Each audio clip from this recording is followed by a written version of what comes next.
ஓம் முருகா போற்றி. ஓம் சரவண பவ. என் அன்பு குழந்தையே, உன் வாழ்க்கைக்கான நல்ல வழியை காமிக்க நான் வந்திருக்கின்றேன். அதிசயம் தரும் தகவல் இன்று இரவுக்குள் நீ சந்தோஷப்படும்படி வரும். உன் பண தேவை அனைத்தும் தீரும்.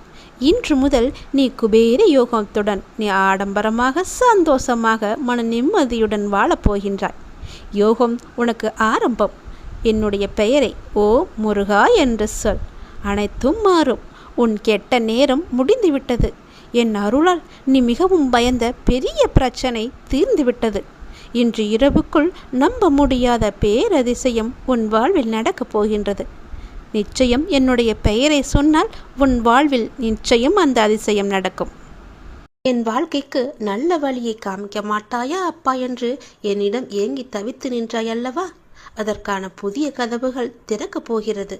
புதிய வாசலில் நீ நுழையப் போகிறாய். இதே நாளில் நீ எனக்கு நன்றியும் சொல்வாய். இறுதி வரை கேட்டுப்பார், நீ முகம் மலர்வாய். உனக்கு புதிய கதவுகள் திறக்க தயாராக உள்ளன. புதிய தொடக்கங்களில் நுழைய நீ தயாராக இரு. என் பெயருடன் உங்கள் நாளை நீ ஒவ்வொரு நாளையும் தொடங்கிப்பார். நாள் முடிவில் நன்றியுடன் இருக்க நீ எனக்கு சத்தியம் செய்து தர வேண்டும். ஒவ்வொரு நாளும் உனக்கு மகிழ்ச்சியான நாளாக அமைய நான் உனக்கு சத்தியம் செய்து தருகிறேன். அன்றைய பொழுதில் இரவில் நீ எனக்கு நன்றியை மட்டும் சொல்லிவிடு. உன்னுடைய செயல்கள் எல்லாம் மற்றவர்களை புரிந்து நடக்கின்ற குணம் கொண்டதா இருக்கின்றது. ஆனால் சில நேரம் மற்றவர்கள் உனக்கு தரும் வேதனை, வலி, துன்பம் இவை அனைத்தும் தான் உன்னை மாற்றி இருக்கின்றது. உன்னையும் உன் அன்பையையும் உதாசீனப்படுத்தும் போது நீ துடிக்கும் துடிப்பை பார்க்க சக்தி இல்லாமல் நான் இருக்கின்றேன். என் பிள்ளையின் கண்ணீருக்கு காரணமான அனைவருக்கும் வாழ்க்கையில் மிக பெரிய பாடத்தை கற்றுக் கொடுப்பேன். உன் கோபம் கூட வாயிலிருந்து மட்டும்தான் வருகின்ற ஒரு விஷயம். உன் மனதை நான் அறிவேன். மற்றவர்களுக்கு நீ உணர்த்திதான் புரிய வைக்க வேண்டும் என்ற அவசியமில்லை. அவர்களுக்கு ஏற்படும் பாடத்தின் மூலம் அவர்கள் புரிந்து கொள்ளட்டும். அதனால் உன் வாழ்க்கை நன்றாக, ஜெயமாக, நிம்மதியுடன் கூடிய வாழ்க்கையாக இருக்கும் என்பதை நீ மறந்து விடாதே. சிந்திய நீரை அள்ள முடியாது. அதை போலத்தான் வாழ்க்கையில் நாம் சொன்ன வார்த்தைகளும் நமக்கான நேரம். உன்னிடம் வார்த்தை விட்டவர்களுக்கு நான் புரிய வைக்கின்றேன். முடிந்த நேரத்திற்கு என்றும் உயிர் கிடையாது. ஆனால் நல்ல விஷயங்களை கற்றுக் கொடுத்த நேரத்தை மட்டும் நீ யோசித்து அதற்கு உன் நிகழ்காலத்தில் உயிர் அர்த்தத்தை கொடு. மற்றவையை தூக்கி எறிந்துவிடு. உனக்கு துணையாக உன்னுடைய அப்பா நான் இருக்கின்றேன். உனக்கு நான் என்ற சொல்லுக்கு எப்போது என்னுடைய நாமத்தை சொல்லி அர்த்தத்தை தந்தாயோ அப்பொழுதே உன் நிழலாய் உன் வாழ்க்கையில் நான் நுழைந்து விட்டேன். உன்னை பின்தொடரவும் ஆரம்பித்து விட்டேன். சில நேரம் நிழல்கள் கண்களுக்கு புலப்படாது. ஆனால் உனக்கு நான் உயிராய் எப்போதுமே துணை இருப்பேன். ஒரு அம்மாவாக உன் கூடவே இருப்பேன். அப்பாவாக, உற்ற தோழனாக, நல்ல சகோதரனாக உன் கூடவே இருந்து உனக்கு வேண்டிய உதவிகளை எல்லாம் நான் செய்து தந்து கொண்டே இருப்பேன். உன்னை நான் கருவில் சுமக்கவில்லை என்றாலும் நீயே என்னுடைய உயிரான குழந்தை. உனக்கு எது நல்லதோ அதையே நான் செய்து தருவேன்.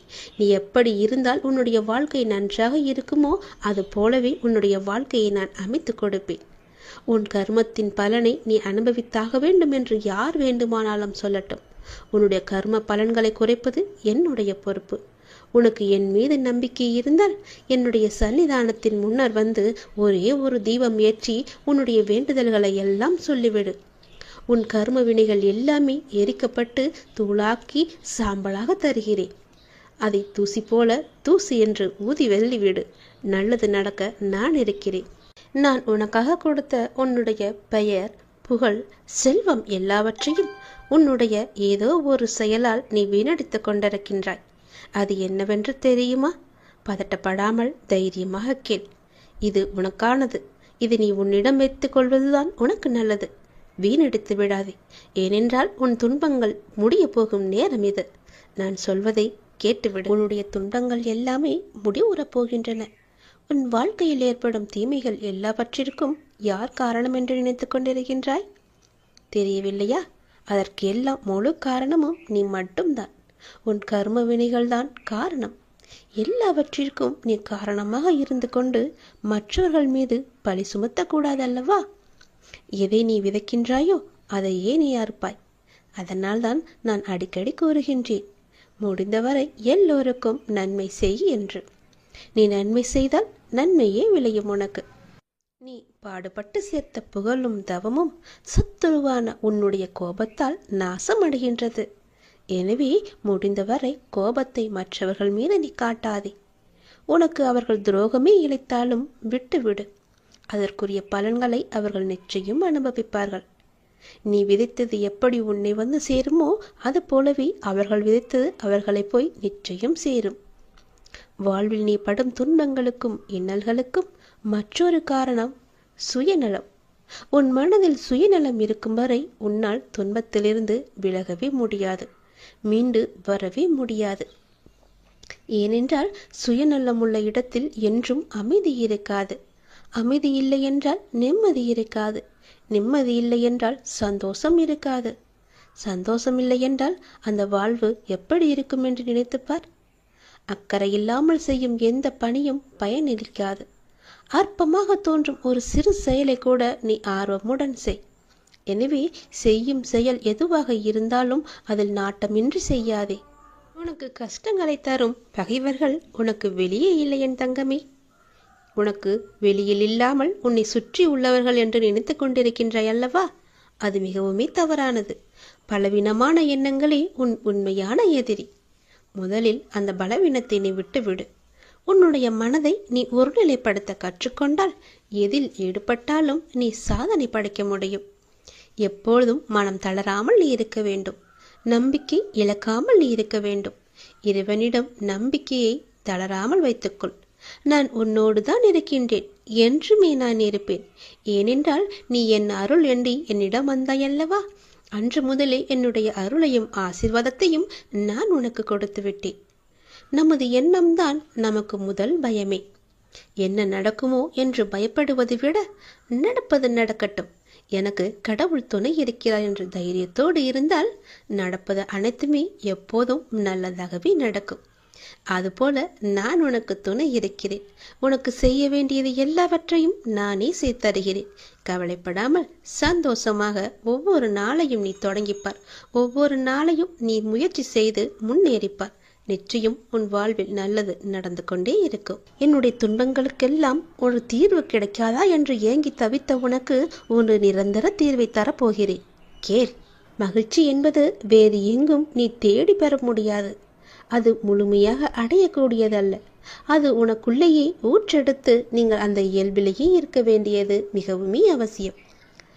மகிழ்வு என்பது உங்களின் ஏற்றுக்கொள்ளுதலை பொறுத்துதான் ஒவ்வொன்றும் அமைகிறது. பிறர் மகிழ்ச்சியாக இருக்கிறார்கள் என்று பார்த்தவுடன் தீர்மானித்து விடாதீர்கள். உங்களால் நினைத்து கூட பார்க்க முடியாத அளவிற்கு சோகங்கள் பிறர் வாழ்விலும் உண்டு. ஆனால் அதனை ஏற்றுக்கொண்டு சமநிலையில் வாழ்வதில் தான் இருக்கிறது உங்கள் வாழ்க்கையின் யதார்த்தமான சூழல். நீங்கள் தான் ஏற்படுத்தி கொள்ள வேண்டும் ஒரு மகிழ்ச்சிகரமான சூழலை. அதற்கான சாவி உங்களிடம் மட்டும்தான் இருக்கின்றது. எல்லோரையும் மகிழ்ச்சியாக வைத்துக்கொள்ள நினைப்பவர்கள் எப்போதும் மகிழ்ச்சியாக இருப்பதில்லை. மற்றவர்களை மகிழ்வித்து மகிழ் என்பதே இங்கு பொய்யாய் போய்கொண்டிருக்கின்றது. உன்னுடைய உழைப்பும் சொற்களும் உனக்கும் பிறருக்கும் பயனுள்ளதாக இருந்தால் மகிழ்ச்சியானது தானாக வரும். மகிழ்ச்சி வெளியில் இருப்பதாக மனிதன் தவறாக எண்ணிக்கொண்டிருக்கின்றான். அது அவன் மனதில் தான் இருக்கின்றது. நேற்று நடந்தவற்றை உங்களால் மாற்ற முடியாது. நாளை நடப்பதை தடுக்கவும் முடியாது. இன்றைய பொழுதில் இந்த கணத்தில் மகிழ்ச்சியாக வாழுங்கள். அதுதான் எல்லா துன்பங்களுக்கும் ஒரே தீர்வு. உன்னை யாரும் புகழும் போது மகிழ்ச்சி அடையாதே. அதை போல உன்னை இகழும் போதும் நீ கவலைப்படாதே. புகழையும் இகழையும் சமமாக கருதுபவரே மன அமைதியுடன் வாழ முடியும். நமக்கு கிடைக்கும் மகிழ்ச்சி என்பது இடங்களை பொறுத்து அமைவதில்லை. நம்மோடு பயணிக்கும் மனிதர்களை பொறுத்துதான் அமைகின்றது. மண் குடிசையில் வாழ்ந்தாலும் மனதிற்கு மகிழ்ச்சியாகத்தான் இருக்கும். மனதிற்கு பிடித்தவருடன் வாழ்ந்தாள். உன் மகிழ்ச்சியை அடுத்தவர்களிடம் நீ தேடாதே. அது உனக்கு தனிமையை மட்டுமே தரும். உன் மகிழ்ச்சியை உனக்குள்ளே தேடு. மகிழ்ச்சியாயிரு.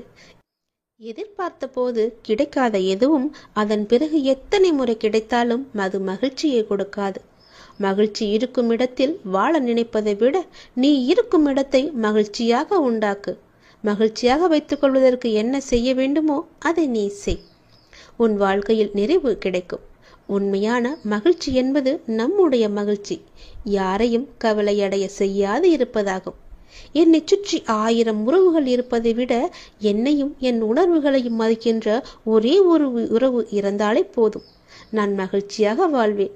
மகிழ்ச்சியில் கை குலுக்க மறந்தாலும் சோகத்தில் கண் துடைக்க வரும் கரங்கள்தான் உண்மையான உறவுகள். உயிர் இருக்கும் வரை மகிழ்ச்சியாக வாழ வேண்டும் என்பதை விட நிம்மதியாக வாழ வேண்டும் என்பதுதான் முக்கியம். உன் பிரிவால் நீ அதிகம் நேசித்த ஒருவரின் வாழ்க்கையில் மகிழ்ச்சி கிடைக்குமானால் அவரை விட்டு பிரிந்து செல்வதில் தவறே கிடையாது. வெறுப்பை துன்பத்திடம் காட்ட மகிழ்ச்சி வரும். நான் உனக்கு ஒரு சந்தோஷ செய்தியை சொல்கிறேன். அதை நீ யாருக்கும் தெரியாமல் ரகசியமாக வைத்து கொண்டால் மட்டுமே அது உனக்கு சாத்தியப்படும். ரகசியம் இல்லை என்றால் அது சாத்தியப்படாது. இனிய காலை வணக்கத்தை உனக்கு சொல்வதற்காக நான் வந்திருக்கிறேன், சந்தோஷ செய்தியோடு. உன்னுடைய பொருளாதார முன்னேற்றம் கிடைக்க வேண்டும் என்று நீ கடுமையாக போராடி வருகின்றாய் அல்லவா? அதற்கான முயற்சிகளிலும் நீ ஈடுபட்டு வருகின்றாய் அல்லவா? அது உன்னை சுற்றி உள்ளவர்களுக்கு புரிவதில்லை என நீ கவலைப்பட்டும் கொண்டிருக்கின்றாய். அது இப்போது அவர்களுக்கு புரிய வேண்டிய அவசியமில்லை. நீ தொடர்ந்து முயற்சி செய்து கொண்டே வா, முன்னேறி கொண்டே வருவாய். அதில் எந்தவித சந்தேகமும் உனக்கு வேண்டாம். உன் உழைப்புக்கேற்ற வெற்றி உன்னை தேடி வரும். உன் உழைப்புக்கேற்ற ஊதியம் உன்னை தேடி வரும். அப்போது யாருக்கும் புரிய வேண்டுமோ அவர்களுக்கு புரிந்து கொள்ளட்டும். அதற்குள் நம்பிக்கையும் பொறுமையோ நீ இழக்காதே. உன்னால் முடியும். நீ உயரங்களை நிச்சயம் தொடுவாய். உன் துயரங்களை எல்லாம் போக்கி உன் உயரங்களை நிச்சயம் நீ தொடுவாய். சந்தோஷமாகவே எல்லா நாளையும் உற்சாகமாக நீ தொடங்கிப்பார். மனதில் உள்ள சங்கடங்களை எல்லாம் மறைத்து கொண்டு எத்தனை நாட்களுக்கு தான் வாழ்வது? உன் மனதிலிருந்து நிம்மதியை எப்போதோ நீ இழந்து விட்டாய். அமைதி வெறும் வார்த்தைகள் இருக்கிறதை தவிர உன்னுடைய மனதில் இல்லை. வெளியே சொன்னால் கௌரவம் போய்விடும் என நினைத்து மனதில் பூட்டிய விஷயங்கள் இன்று உடலையும் சேர்த்து பாதிக்கின்றது. அந்த நிலைக்கு அது உன்னை தள்ளி வைத்திருக்கிறது. எதையோ இழந்து விட்டது போன்ற பரிதவிப்பிலேயே ஒவ்வொரு நாளையும் நகர்த்தி வருகின்றாய். மெல்ல மெல்ல தளர்ந்தும் போய்விட்டாய். சுற்றி இருப்பவர்களை பார்த்தால் எரிச்சவும் கோபமும் உனக்கு வருகின்றது. என்னை புரிந்து கொண்டு தேற்றுவார் யாரும் இல்லை என உன் மனதில் நீ தவித்துக் கொண்டிருக்கிறாய். உன்னை தேற்றுவதற்காகவும் உனக்கு உதவிகள் செய்வதற்காகவும் இதோ நான் வந்துவிட்டேன். உனது துக்க நாட்கள் எல்லாமே முடிந்து போய்விட்டன. இனி நிம்மதி உனக்கு நிரந்தரமாக உன்னை ஆட்கொள்ளப் போகிறது. எதையும் சுலபமாக எடுத்துக்கொண்டு நடக்கப் போகிற நிலைக்கு உன்னை வர வைக்கத்தான் போகின்றேன். உனக்கு நிம்மதியும் மன நிம்மதியும் சாந்தியும் கிடைக்கும். என்னை நம்பி சரணடைந்தவர்கள் யாராக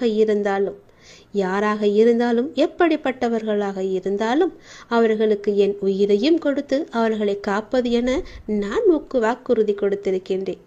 எனது வார்த்தையை நான் காப்பாற்றவே ஒவ்வொரு நாளும் நான் போராடி கொண்டிருக்கிறேன். உன்னுடைய கர்ம வினைகளை எல்லாவற்றையுமே தீர்த்துவிட்டு உனக்கு நல் வாழ்க்கையை தருவதற்காகவும் உன் பொருளாதாரத்தில் முன்னேற்றம் ஏற்படுவதற்காகவும் உன்னுடைய வாழ்க்கையில் நிம்மதி நிலைத்து இருப்பதற்காகவும் நான் இங்கு போராடி கொண்டிருக்கின்றேன். உன் பொருளாதார முன்னேற்றம் பெறுவதற்கான ஏற்பாடுகளை எல்லாம் நான் செய்துவிட்டேன். வெகு விரைவாகவே உழைப்புக்கேற்ற ஊதியத்தோடு நல்ல பலன் உன்னை தேடி வரப்போகின்றது. இது யாருக்கும் வெளியே சொல்லிவிடாதே. எப்பொழுதும் உனக்குள்ளேயே ரகசியமாக வைத்துக்கொள். வெளியே சொன்னால் அந்த விஷயம் நடப்பது மிகவுமே கடினமாகிவிடும். தடங்கள் ஏற்படுகிறது என்று நீ வருந்தாதே. ஏனென்றால் அந்த தடங்களிலும் ஒரு நன்மையை நான் வைத்திருப்பேன் என்று நீ நம்ப வேண்டும். ஏனென்றால் இன்று உன் இல்லம் தேடி நான் வந்துவிட்டேன். சர்வ மங்களங்களும் இனி உண்டாகப் போகிறது. அந்த நல்ல செய்தியோடு மங்கள வாக்கு சொல்ல வந்திருக்கிறேன். தெய்வீக அருளில் இது நீ கேட்டுக்கொண்டே இரு. உன்னுடைய மனதிற்கு இப்போது அன்பு தேவைப்படுகிறது. உன் மனதிற்கு இப்போது அன்பு காட்ட ஒருவர் தேவைப்படுகிறது. உன் மனதை புரிந்து கொண்டு உன்னிடம் அன்பாய் அக்கறையாய் பேச உனக்கு யாருமே இல்லை. என்னதான் உன் மனதை ஏதாவது ஒரு வேளையில் நீ ஈடுபடுத்தி கொண்டிருந்தாலும் உன் மனமானது இப்படி அன்பற்ற வாழ்க்கையை நினைத்து வருந்தி கொண்டிருக்கின்றது. அன்பு செலுத்த யாருமே இல்லை என்று உன் மனமானது ஏங்கி தவித்துக் கொண்டிருக்கின்றது. உன் மனதை உன்னை சுற்றி உள்ளவர்கள் புரிந்து கொள்ள நான் செய்கின்றேன். கவலைப்படாதே. நீ உன் வேதனையை என்னிடம் சொல்லி புலம்பி விட்டாய். அது எனக்கு தெரியும். அது அந்த பிரபஞ்சத்திற்கும் புரிந்துவிட்டது. நாங்கள் பார்த்து கொள்கிறோம். பிரபஞ்சத்தின் சக்தியை நீ நிச்சயம் உணர்வாய். அதற்கான மாற்றங்களையும் நீ உணர்ந்து கொண்டே இருப்பாய். எப்படியெல்லாம் உன் வாழ்க்கை நல்லபடியாக மாறப்போகின்றது என்பது உனக்கே தெரிய வரும். நிச்சயமாக அனைத்தையும் மாற்றித் தருகிறேன். உன் மனபாரங்கள் எல்லாம் குறைந்து நீ மகிழ்வாக இருப்பாய். உனக்கு சர்வ மங்களம் உண்டாகும். ஏனென்றால் இன்று உன் இல்லத்திற்கு நான் வந்து விட்டேன். நீ மாலை பொழுதில் எனக்காக ஏற்றிய விளக்கில் நான் உன் இல்லத்தில் வந்து தங்கிவிட்டேன். உனக்கான மங்கள வாக்கையும் நான் சொல்லப் போகின்றேன். உன் மனதார ஒரே ஒரு நொடி என்னை அழைத்துப்பார். உன் மனக்கோவலில் வந்து நான் அமர்ந்து விடுகிறேன். நம்பிக்கை இழக்காமல் நல்லதே நடக்கும் என்ற நம்பிக்கையோடு இரு. எல்லாம் நன்மைக்கே என்று இரு. தடங்களுக்கு என்றும் நீ வருந்தக்கூடாது. அதிலும் ஏதாவது ஒரு நன்மை இருக்கும் என்ற நம்பிக்கையோடு நீ செயல்பட்டு கவலையே கொள்ளாதே. இந்த நிலையெல்லாம் கூடிய விரைவாகவே மாறப்போகிறது. அனைத்தையும் உனக்கு சாதகமாக நான் மாற்றி காமிக்கின்றேன். எது எப்படியோ எதிர்மறை எண்ணங்கள் தான் உன் வாழ்விற்கு தடையாக இருந்தன என்பதை நீ புரிந்து கொண்டாய் அல்லவா? நானே உனக்கு புரிய வைத்துள்ளேன். உன் நம்பிக்கைகள் குறுகிய வட்டமாகவே இருக்கின்றன. உன்னால் அதை கடந்து வெளியே செல்ல முடியாது என்று உன்னை நீயே குழப்பிக் கொண்டிருக்கிறாய். குழப்பிக்கொண்டும் இருந்தாய் இதுவரை. இப்போது நீ அதை உணர ஆரம்பித்து விட்டாய். அதிலிருந்து விடுபட நீ என்ன பயிற்சி செய்ய வேண்டுமோ என உனக்கு நான் வழிகாட்டுகிறேன். நல்ல வழிகளை உனக்கு காமிக்கின்றேன். அந்த வழியே நீ சென்று பார். உன்னுடைய தடைகள் எல்லாவற்றையுமே அகற்றி அதை நீ உடைத்து எறிந்து அனைத்திலும் நீ வெற்றி பெறுவாய். உனக்கு வழிகாட்ட சிலர் முன் வருவார்கள். நானே அவர்களை அனுப்பி வைத்திருக்கிறேன். அதன் மூலம் உன்னுடைய பொருளாதார சிக்கல்கள் எல்லாமே தீரப்போகின்றது. உன்னுடைய வாழ்வில் இருந்த கஷ்டங்கள் எல்லாமே குறைய போகின்றது. நீ எடுத்து வைக்கும் ஒவ்வொரு அடியுமே வெற்றி படியாக இனி மாறிக்கொண்டே இருக்கும். உன் வாழ்வில் பல மாற்றங்கள் வந்து கொண்டே இருக்கும். இதுவரை எவையெல்லாம் உன் தடைகளாக இருந்தனவோ அவை எல்லாமே உன்னை விட்டு ஓடப் போகிறது. சந்தோஷமாக நீ வாழப் போகின்றாய். அன்னையாய் ஒரு முகம், அத்தனாய் ஒரு முகம், அண்ணனாய் ஒரு முகம், ஆருயிர் நண்பனாய் ஒரு முகம், என்னை காக்க ஒரு முகம், எட்டு திக்கும் ஒரு முகம், என் கண் செல்லுமிடமெல்லாம் உந்தன் ஆறுமுகம், பன்னீரு கை கொண்டு பக்தரை காத்திடவே பச்சை மயில் மீதமர்ந்து பரிபாலிக்கும் பாலமுருகா, உன்னத உருவானவனே, உயிர் காக்கும் உயர்ந்தவனே, உன்னில் உருகினேன் உன்னத பெருமானே, எல்லோரும் கைவிட்டாலும் இல்லை என சொல்லி கை கழுவி விட்டாலும் என் பிஞ்சு கைகள் உன்னை காப்பாற்றும். கடைசி வரை என்னை காப்பாற்றும். வேலவன் துணை இருக்க நமக்கு வெற்றி கிட்டும். தங்கள் அனைவருக்கும் இந்த நாள் ஒரு பொன்னாளாக மிளரவும் செய்யும் அனைத்து காரியங்களிலும் சித்தியடையவும் கந்த பெருமானை பிரார்த்தித்துக் கொள்ளுங்கள். கந்தா சரணம், சண்முகா சரணம், ஓம் சரவண பவ, ஓம் முருகா போற்றி என்று சொல்லிக்கொண்டே வாருங்கள். துவண்டு விடாதீர்கள், விகுண்டு எழுதுங்கள். சண்முகா சரணம் என்று ஒரே ஒரு முறை பதிவிடுங்கள். உங்கள் வாழ்க்கை ஓஹோ என்று இருக்கும். உன்னை கெடுக்க பலர் இருந்தாலும் அதே இடத்தில் உனக்காக ஒருவனை நான் நிறுத்தி காமிப்பேன்.